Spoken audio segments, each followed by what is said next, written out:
¿Cómo están? Bienvenidos a Última Mirada. Vamos a seguir dando vuelta un poco en la nota periodística del programa, un poco a todo lo que ha surgido en torno a esta situación de lobby. La ministra Maysa Rojas se planteó una cosa que puede sonar un poco curiosa, que no sabía que Pablo Salaquet, quien había hecho las invitaciones a los distintos ministros, era el lobista, una cosa que está el ingresado y reconocido como tal en la ley de lobby. Pero esto ha generado toda una discusión en el día de hoy y vamos a actualizar lo que está pasando. En el caso del análisis internacional, hay elecciones prontamente en Taiwán. Y esto cada vez que sucede, bueno, especialmente ahora que está la situación con China muy crispada y hay una serie de cosas que están pendientes ahí, con todo el mundo mirando y particularmente las grandes potencias, Raúl Sor nos quiere contar la importancia que tienen estas elecciones en Taiwán y qué puede ocurrir eventualmente en ellas. Y vamos a conversar hoy día con alguien que estuvo aquí hace ya algún tiempo. Es una especialista en diálogo, en formar, en generar condiciones de diálogo en distintas materias. Y lo ha hecho no solamente en Chile, sino que además en el extranjero. Abogado, especialista en este tipo de comunicación estratégica que no es tan conocida, digamos, que exista. Francisco Pereira, muchas gracias por estar con nosotros una vez más aquí. Muchas gracias por la invitación, Fernando. Caíste además en un momento en que está todo salpicado muy fuerte por esta situación del lobby, llamémosla así. Más que asegurar que fue un lobby, una situación de lobby donde una persona contratada que tiene registro de lobista, bueno, invita a su casa a varios ministros para conversar de una serie de materias con empresarios y esto no queda registrado como debiera en la ley de lobby. Esto inmediatamente arma esta situación. Me imagino que tú lo has visto en varias partes alrededor del mundo porque pasa a veces muy a menudo, pero hay países que tienen una ley de lobby bastante más rígida. En Estados Unidos tiene una, hay otros países que tienen también esto. ¿Cuál es la diferencia, a tu juicio, entre algo que pueda llamarse una situación de lobby y un diálogo que se genera sobre la base de tratar de que se unen voluntades sin necesariamente recibir estipendio por ello? A ver, te voy a dar una respuesta desde dos dimensiones. Una dimensión que tiene que ver con mi expertise, que es la negociación. Y cuando uno negocia con otro, Fernando, hay un contexto, ¿ok? Donde cada negociador juega un papel, juega un rol.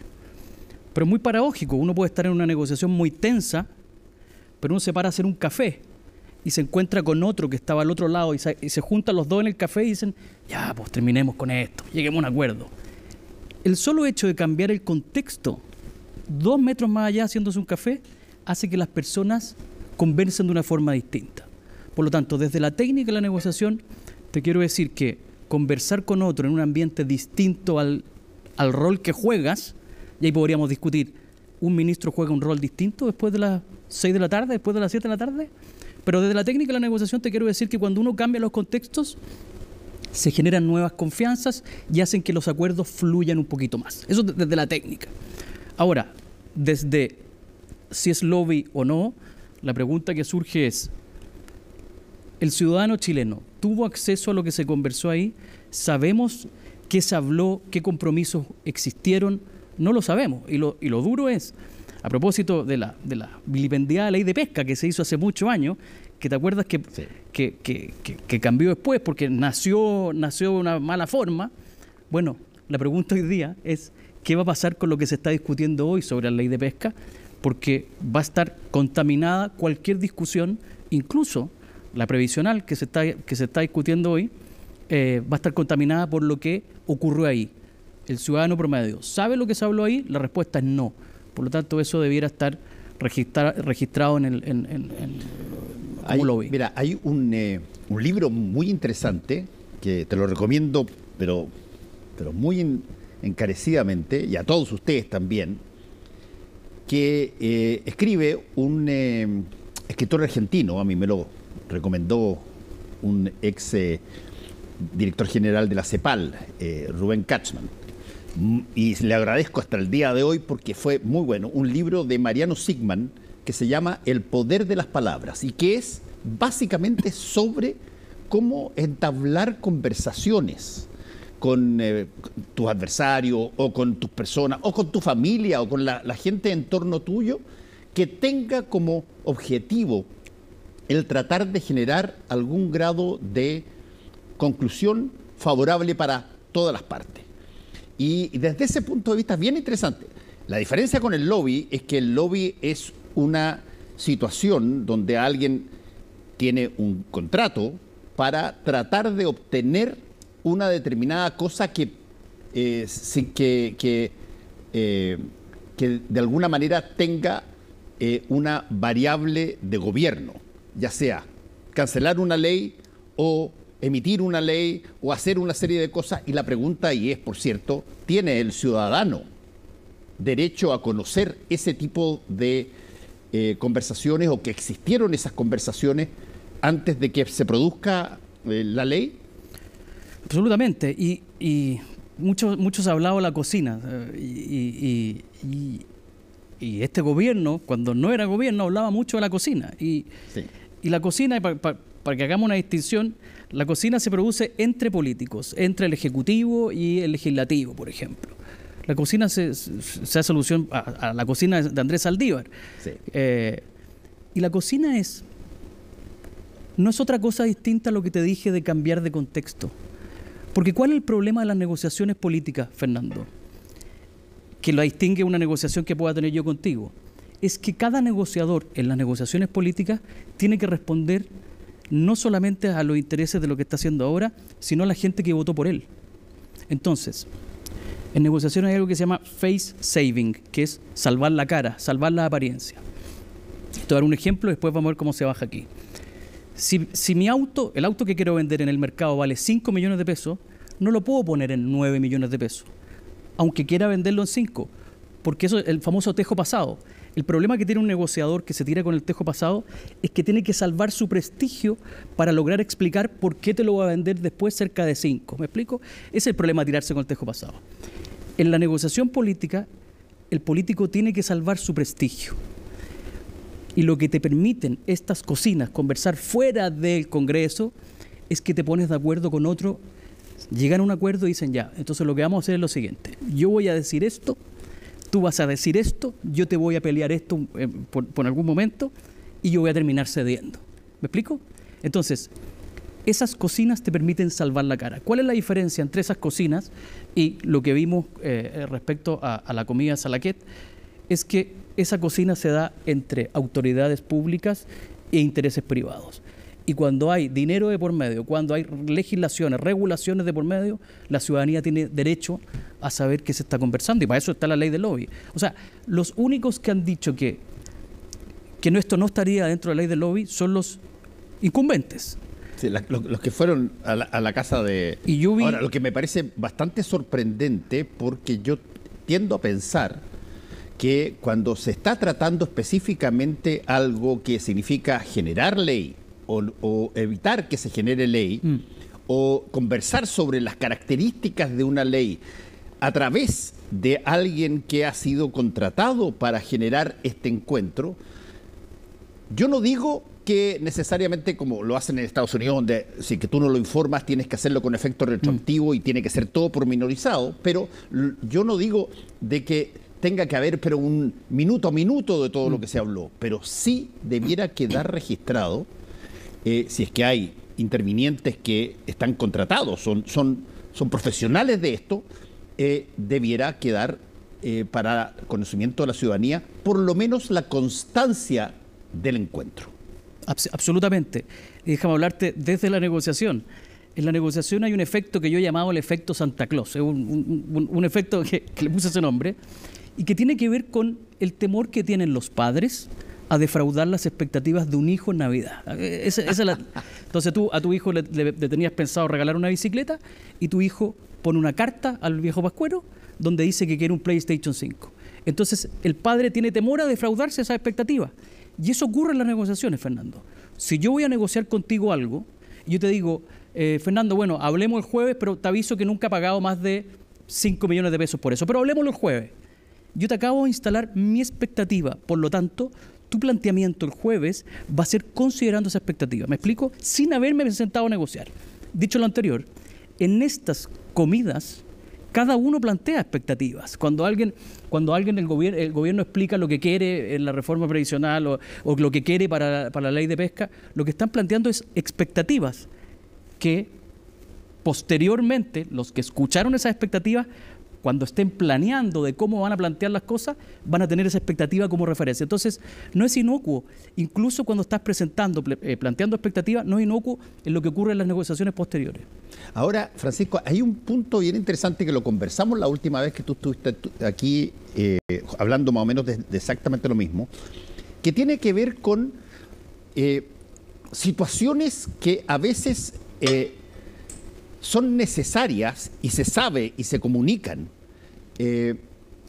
de buscar una comunicación que genere un fruto a través de alguna situación. Te puedo mencionar cualquier cantidad de cosas. Las conversaciones que diversos países han tenido, por ejemplo, con su base indígena, en Estados Unidos, en Noruega, en Chile también, que tú necesitas generar comunicación porque la separación de visiones está provocando un daño. Eso es distinto a cuando tú sugieres a través de una conversación que debiera ser más bajo el aporte impositivo de determinada empresa. Yo, el ejemplo que da, la gran diferencia que veo es que hay un conflicto más potente en un caso y en el otro menos potente. Ambos son conflictos de intereses, estamos de acuerdo, sí. Pero hay un conflicto que tiene un carácter más, mucho más social, y otro que un conflicto más de carácter privado, que no tiene nada de malo. Lo que digo es que en un caso el diálogo descomprime. En este caso yo no diría que descomprime, yo diría que tiene que ver más con el control de expectativas. Es muy importante la lógica de las expectativas, incluso antes de sentarse a negociar. En el ejemplo que te di, uno le mete en la cabeza al otro cuál es su expectativa, y en general las personas tienden a querer cumplir las expectativas de otro, aunque suene muy loco, pero es así. Ahora, en el caso, no sé si tú tienes experiencia en este tipo de situaciones, en el caso, por ejemplo, cuando se está tramitando o se está pensando en tramitar una ley que no existía. Sí. Y hay gente que eventualmente ve esto no con buenos ojos. Sí. Para eso, históricamente, de lo que se dice, mira, para eso está el derecho una instancia que se llama Congreso, donde se discute, se piensa, etc.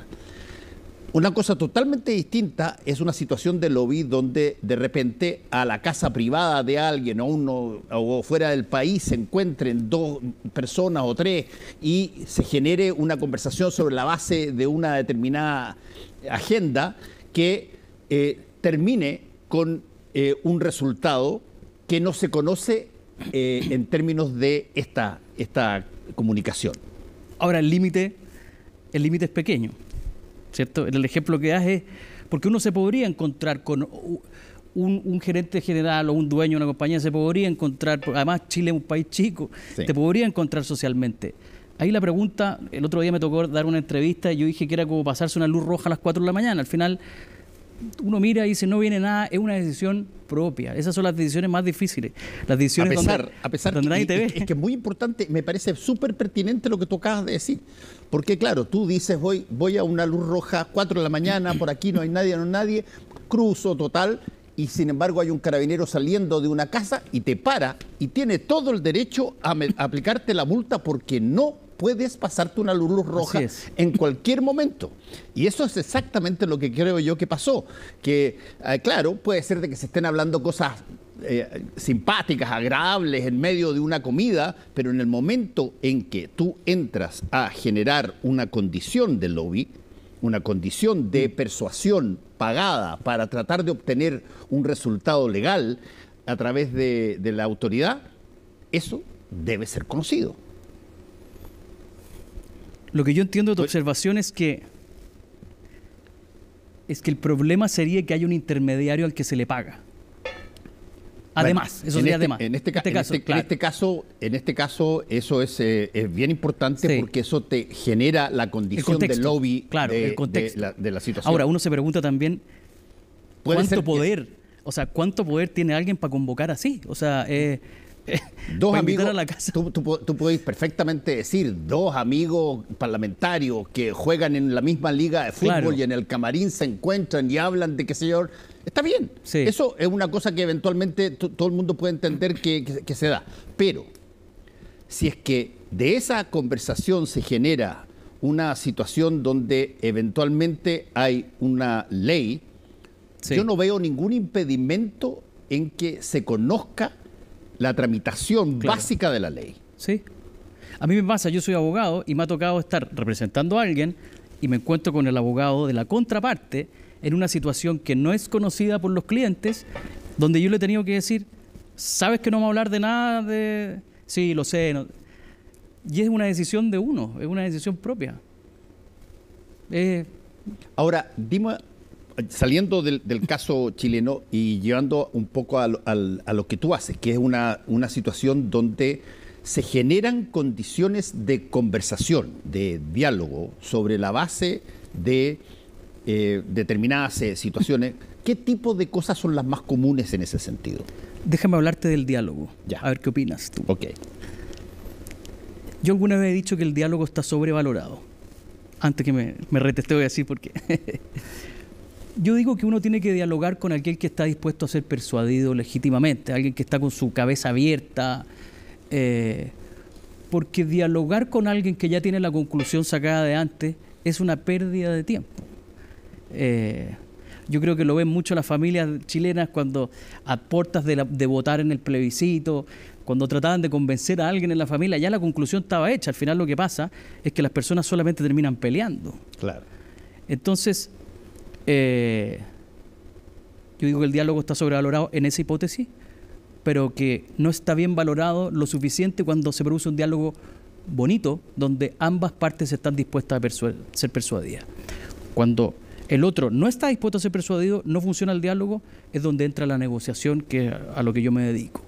Y en la negociación, como lo vimos la entrevista que fue hace casi medio año, Fernando, en circunstancias muy parecidas, sí, reforma previsional y pacto fiscal,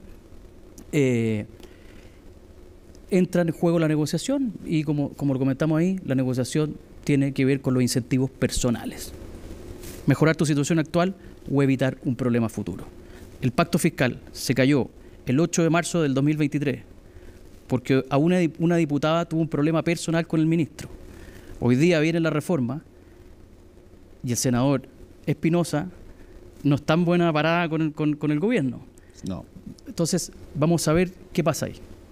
Bueno, es interesante el punto que tú haces porque en términos de conversaciones, todos nosotros, ¿para qué estamos con cosas? Hemos en algún momento dado tenido que sentarnos con alguien con quien probablemente teníamos algún tipo de fricción y tratar de generar algún grado de situación relativamente positiva para poder, sí, continuar juntos si es que estábamos en el mismo equipo, digamos. Puede ser en una cosa de fútbol, sí, puede ser en la universidad, puede ser en amistades, puede ser alguna vez o en familia, tuviste que estar con alguien y decir, oye, ¿sabéis qué? No podemos seguir ignorándonos o maltratándonos, en fin.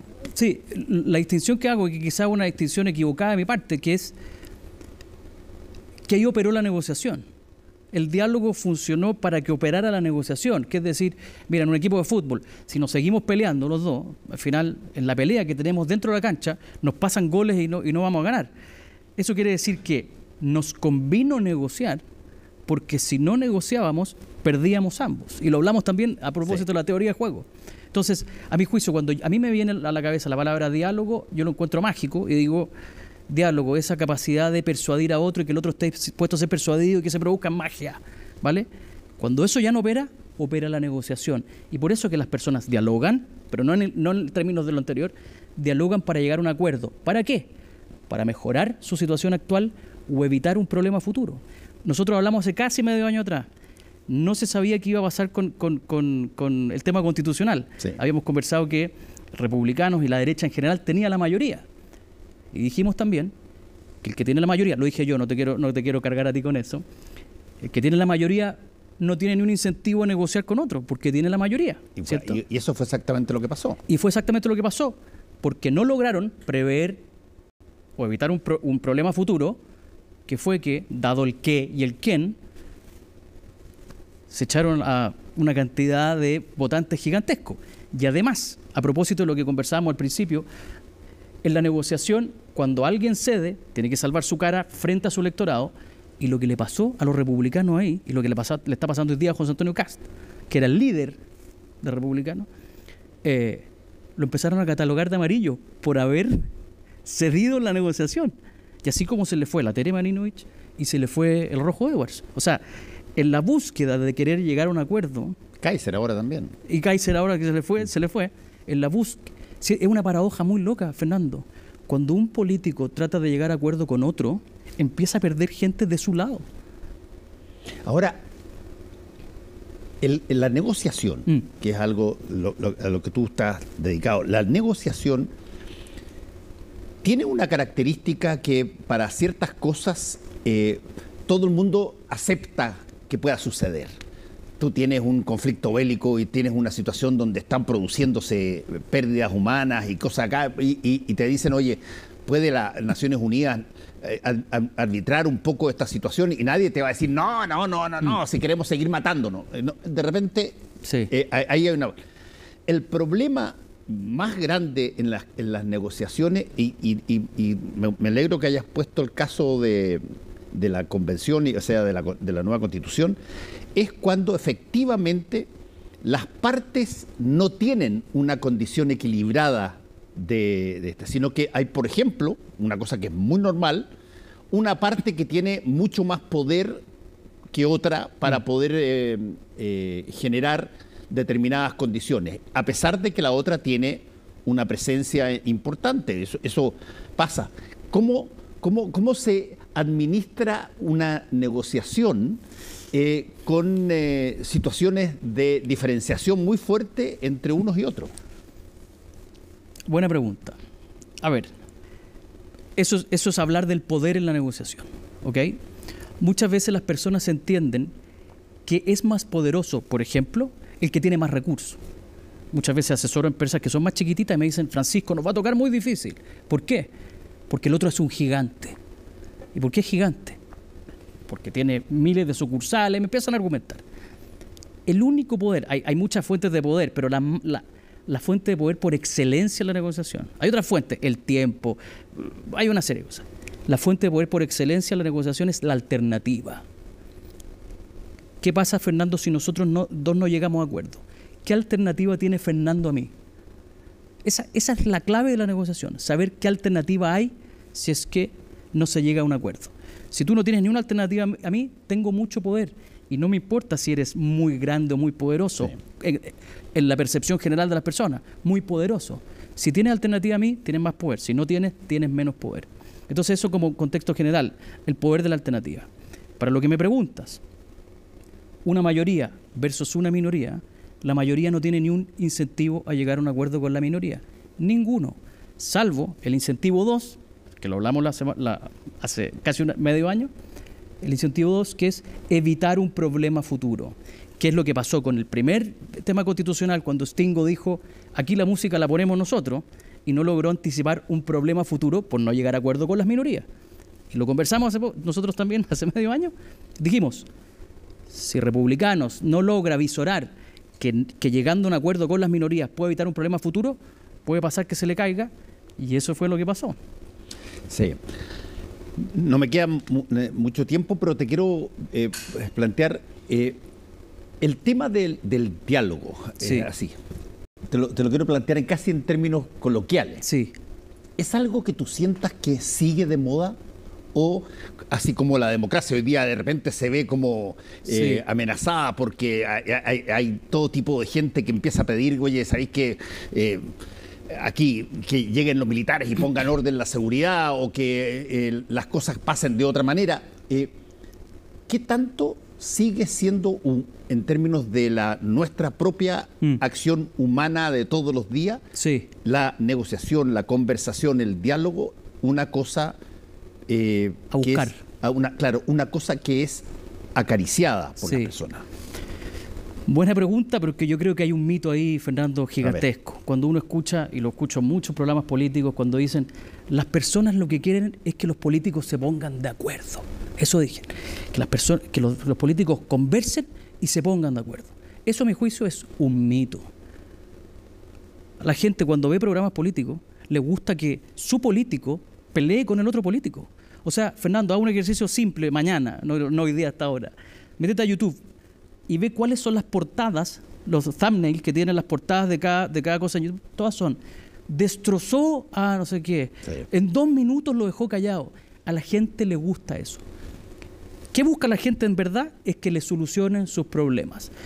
Si lo hacen poniéndose de acuerdo, que es lo que ellos creen, como poniéndose de acuerdo solucionará mi problema. Ahora, el día que alguien les proponga una vía distinta a la de los acuerdos para solucionar los problemas, vamos a ver que nos va a terminar gobernando en Chile. Es verdad. Bueno, Francisco, muchas gracias una vez más por haber estado con nosotros conversando de este tema. Muchas gracias. Que vaya muy bien. Y a propósito de lo mismo que estamos conversando con Francisco Pereira acá, sigue la situación respecto de toda esta situación de lobby en torno a las invitaciones a los ministros, en fin. Veamos cuál es la última palabra que se ha conocido en torno a todo esto. ¿Usted sabía que Salaquet era lobista cuando fue o no? Yo la verdad es que no lo tenía claro, ¿no? Vaya. O sea, se sorprendió, digamos, con esto. Pero conocía a Pablo Salaquet, digamos. A ver, obviamente que sí. No conocía su rol, pero sí a Salaquet. Esos habrían sido los dichos emitidos por la ministra del Medio Ambiente, Maysa Rojas, quien ha sido foco de críticas luego de que se conociera su participación en reuniones privadas con empresarios de la industria de salmones en la casa del exalcalde de Santiago, Pablo Salaquet, las que no habrían sido registradas bajo la ley de lobby. La ministra Rojas, antes de ser ministra, toda su carrera la desarrolló en el ámbito académico y científico. Por lo tanto, la verdad es que me parece bastante verosímil que no conozca a todos los lobistas que desarrollan esta labor en el país. Y es que este lobista en particular durante 2023 habría organizado al menos 7 encuentros en su domicilio particular, en los que habrían participado 6 ministros de Estado, parlamentarios y figuras políticas para hablar, según dicen las declaraciones, de temas generales y no específicos. Con el debido respeto, no le creo nada. ¿Cómo no lo va a conocer? Salaquet debe ser uno de los personajes más conocidos en Chile. Personaje que se desempeñó como alcalde de la Florida durante 2 periodos y que posteriormente se convirtió en jefe comunal de Santiago en 2008.